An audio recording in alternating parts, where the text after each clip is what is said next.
Here are 3 examples of how we would write inequalities from graphs. Let's take a look at the first one. If you look at the first one, you're going to notice that the arrows are going in the opposite directions. So this is going to indicate it's a union or an OR statement because it is covering a lot of numbers.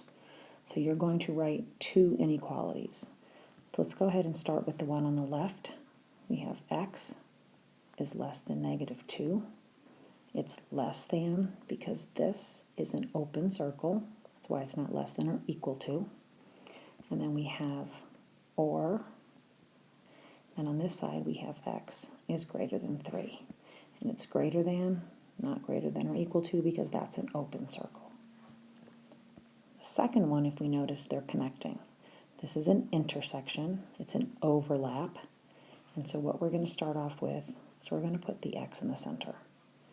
And because these are both closed, we're going to do less than or equal to's. And then we're going to write -3 and 2. This is very similar to set builder notation that we did last year when we were identifying the rosters or the graphs that we had. And now the last one, if you notice, it has an open and a closed, but it's still an intersection.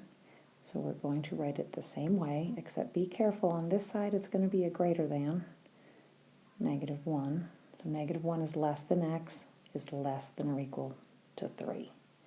And so here are 3 ways that you could see them written. You could see them written with the less than or equal to or the greater than or equal to, but these are the 3 basic ones you'll see.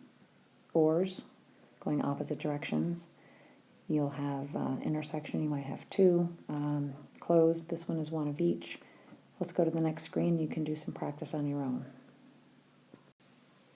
Here are 3 other examples that you can work on. You go ahead and pause the screen and work on these, and the answers will be right there.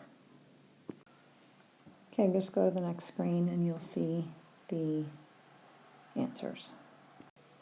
And here are the answers to the 3 inequality graphs on the other page.